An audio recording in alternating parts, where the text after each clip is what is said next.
Chief Secretary Dr. Mehta,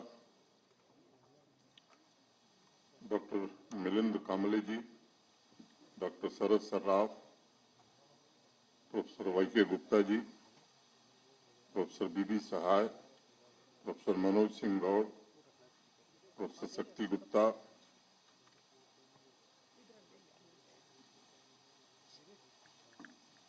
delegates from different parts of the country, friends, ladies and gentlemen. I am pleased to be here with all of you at this national conference on India at G20.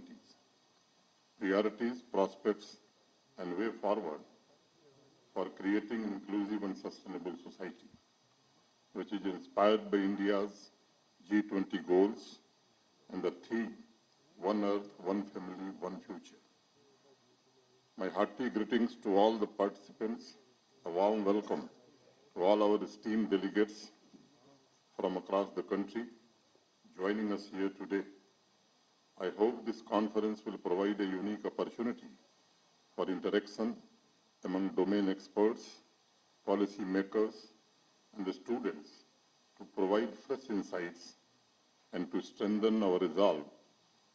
Since G20 represents more than 60% of the world population, accounts 85% of global GDP, and 75% of global trade, such forum and discussion will be able to assert their values for a better tomorrow. The opportunity for India to lead G20 came at a time when the world was confronting the challenges of COVID, climate change, and conflict.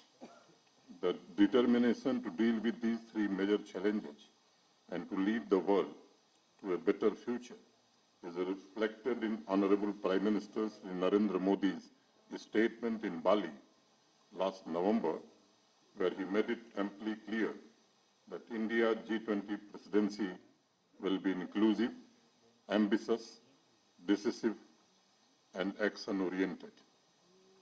During India's G20 presidency, green development, accelerated, inclusive, and sustainable growth are top priorities, and the world is looking at us with the hope to make the bold transition from disruption to regeneration, from exclusive to inclusive, from discard to concord, and to contribute to peace, friendship, and cooperation, both in Global South and Global North.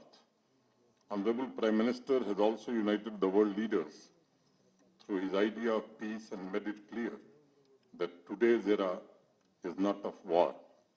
And I strongly believe interaction, cooperation, and conflict resolution, three fundamental factors, will guide the world tomorrow.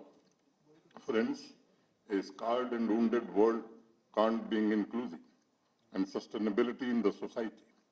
Aspirations of humanity can be fulfilled only in the conditions of peace, and I strongly believe peace, deeply rooted in our great civilization, is making the world realize the futility of conflict and utility of dialogue.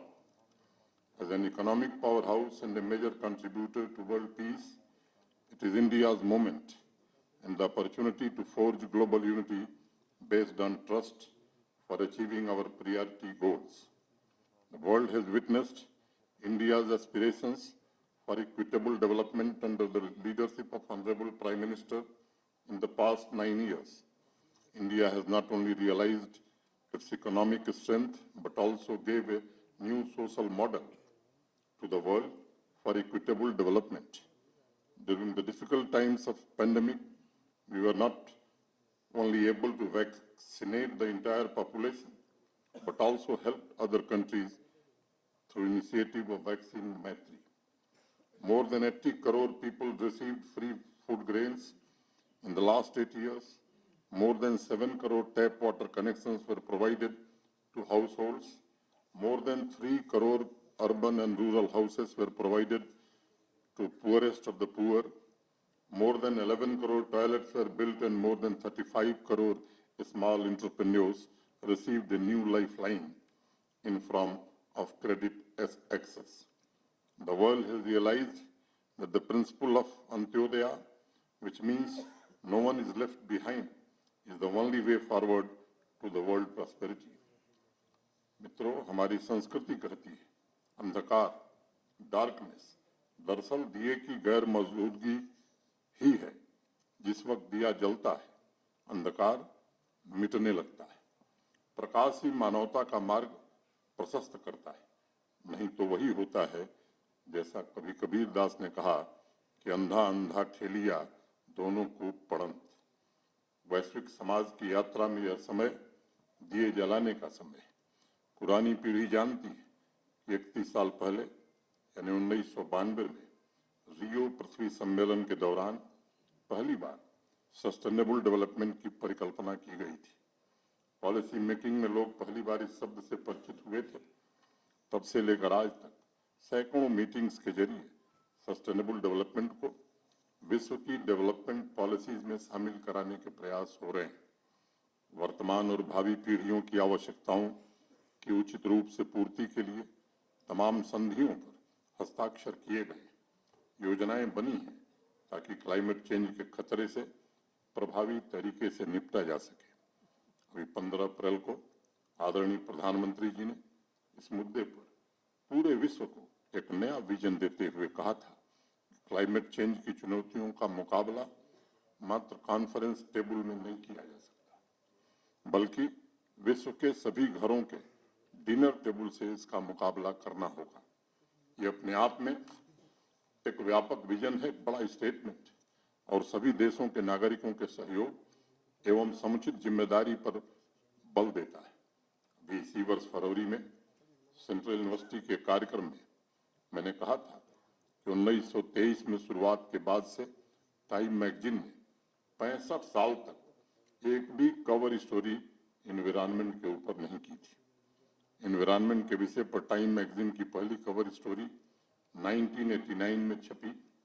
उसके बाद environment पर दूसरी cover story ठीक 30 साल बाद 2019 में आई, लेकिन 2022 में एनवायरनमेंट पर टाइम मैगजीन ने 5 कवर स्टोरीज करी हैं।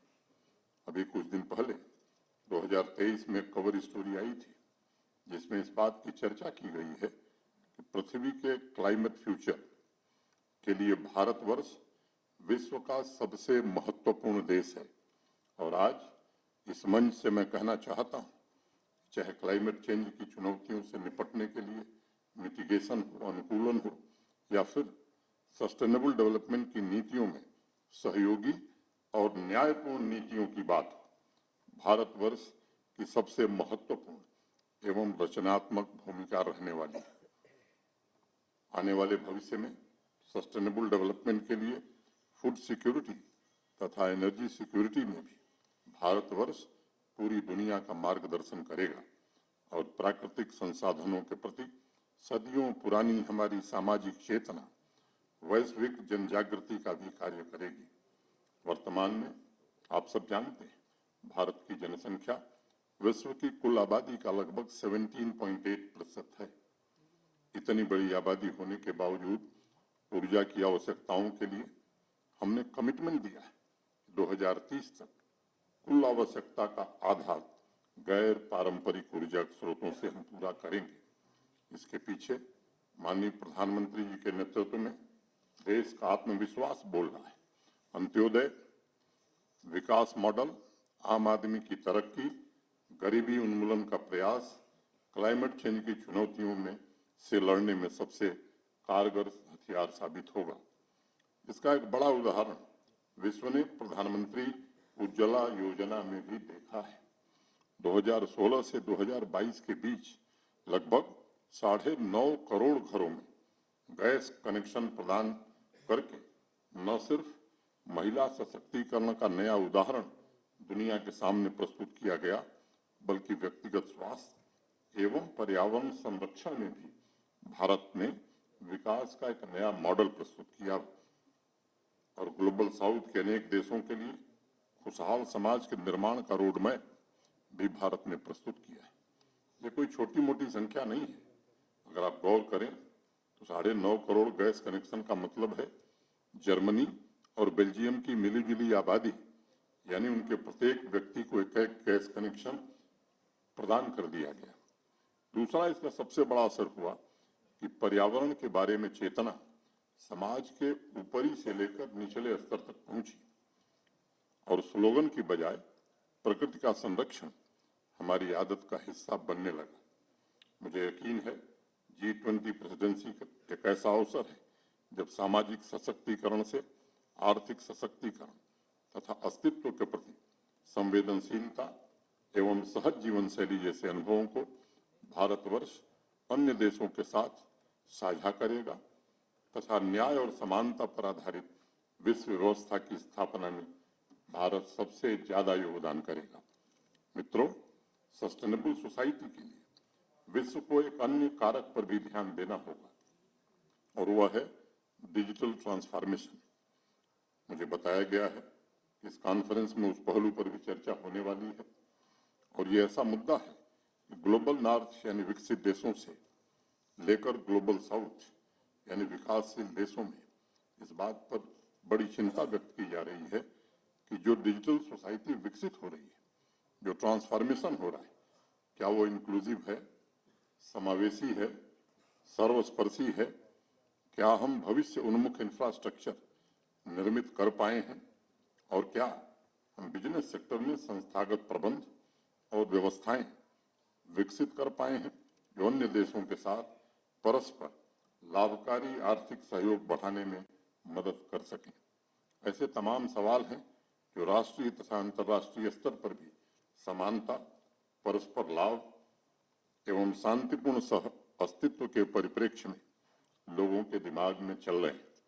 और जब मैं आपसे इस विषय पर चर्चा कर रहा हूं तो मेरे मन में 17 अप्रैल के अखबार की एक तस्वीर चल रही है जिसमें कर्नाटक में एक नारियल कोकोनट सेलर अपने मोपेड पर नारियल बेच रहा है और मोपेड के हैंडल पर डिजिटल पेमेंट के लिए QR कोड लटका के रखा है। ये एक नए भारत की उभरती तस्वीर है जिसने माननीय प्रधानमंत्री जी के नेतृत्व में डिजिटल इंडिया के माध्यम से समावेशी विकास एवं सस्टेनेबल डेवलपमेंट का बहुमुखी ढांचा पूरी दुनिया के सामने प्रस्तुत किया है। चीन के बाद दुनिया की दूसरी सबसे बड़ी इंटरनेट यूजर्स की आबादी भारत में। पिछले वर्ष भारत का real time digital transaction 46.8 billion ये रिकॉर्ड रहा है और दूसरे नंबर पर जो देश था चीन, उससे ठीक हम दोगुने हैं। ये हमारी प्रगति है। नई तकनीक निर्मित करने के लिए नॉलेज का मजबूत आधार, भविष्य की टेक्नोलॉजी के लिए उपयुक्त वातावरण, डिजिटल ट्रांसफॉर्मेशन के लिए भविष्य की तैयारियां, इन 3 पैरामीटर्स पर वर्ल्ड रैंकिंग में आज हमारी पोजीशन बहुत सशक्त हुई है। लेकिन ये सच है कि 140 करोड़ से ज्यादा की आबादी वाले इस विशाल देश में डिजिटल डिवाइड तथा डिजिटल इंफ्रास्ट्रक्चर की चुनौतियां अभी भी हैं। कई बार लोग तुलना करते हैं कि एस्टोनिया का हवाला देते हुए जिसने बहुत कम समय में डिजिटल डिवाइड को समाप्त कर दिया है। मुझे लगता है कि यह तुलना ठीक नहीं है। भारत की 140 करोड़ आबादी के मुकाबले एस्टोनिया की कुल आबादी जम्मू शहर से भी कम है, महज 14 लाख है। और इसलिए मुझे लगता है कि तुलना करने के बजाय हमें बेस्ट प्रैक्टिसेस के आदान प्रदान द्वारा कार्यक्रमों पर फोकस करना होगा जो digitally empowered society, knowledge based economy निर्मित करने के लिए डिजिटल एक्सेस, डिजिटल समावेशन और डिजिटल एम्पावरमेंट के अभियान को मजबूती प्रदान करे। मुझे खुशी है कि डिजिटल इंडिया मिशन के तहत जैम, जनधन आधार और मोबाइल ये जो ट्रिनिटी है, common service centres, digi locker, उमंग, UPI, अनेक ऐसे पहल, ये डिजिटल समावेशन की दिशा में पूरी दुनिया को हमने एक नई पहचान दी है और अन्य देशों के साथ डिजिटल प्रौद्योगिकी के क्षेत्रों में सहयोग की नई संभावनाएं भी हमने प्रस्तुत की है। डिजिटल के सार्वजनिक बुनियादी ढांचे के 3 महत्वपूर्ण उदाहरण आधार, कोविन और जेम को भारत ने विश्व के सामने आज प्रस्तुत किया है। और आज जब मैं आपसे बात कर रहा हूं तो इस समय अनेक भारतीय आईटी कंपनीज विश्व के अलग अलग देशों में वहां के डिजिटल ट्रांसफॉर्मेशन पर काम कर रहे हैं। मुझे विश्वास है कि भारत की प्रेसिडेंसी में G20 प्लेटफॉर्म पर आपसी संवादों तथा पार्टनरशिप द्वारा सहयोग के इन संबंधों को नई प्रेरणा मिलेगी। जैसा मेहता जी ने बताया, पहले से पूर्व नियोजित कार्यक्रम में हम सबको जाना है, इसलिए मैं आप सबसे क्षमा चाहता हूं। पूरे कार्यक्रम में मैं उपस्थित नहीं रह पाऊंगा। मंच पर विराजमान सभी लोगों से भी विशेष रूप से क्षमा प्रार्थी हूं। मैं सोचा था कि 1 घंटे 1.5 घंटे रहना है, लेकिन जब मैंने देखा एक से एक दिग्गज स्पीकर को छठ बोड़ को बड़ छोट का कपड़ा दो, किसको बड़ा कहें किसको छोटा कहें, ये दुविधा थी। तो मैंने थोड़ी धृष्टता की है। मुझे उम्मीद है कि इस धृष्टता पर आप ध्यान नहीं देंगे। Friends, I would also like to briefly mention about the quiet transformation that is taking place at the level of enterprises led by our youth. The youngest population in the world, empowered by Honorable Prime Minister's vision of Atmanirbhar Bharat and Make in India, we are witnessing a strong economic growth that has catapulted the country into the big league for a better world in future. A lot will depend on our youth, who are second to none as far as quality education is concerned. Our young generation is more confident and increasingly innovative to drive the progress and fulfill the aspirations of the society. In the coming days, we will not only witness the expanding role of market forces, but also deeper collaboration between the market and educational institutions. It is also my firm belief that national education policy and the role of premier institutions like IIM, IIT, and AIMS will provide competitive edge to our young human capital. I am confident the knowledge capability of India and the new resolve of our youth will provide future solutions to the humanity.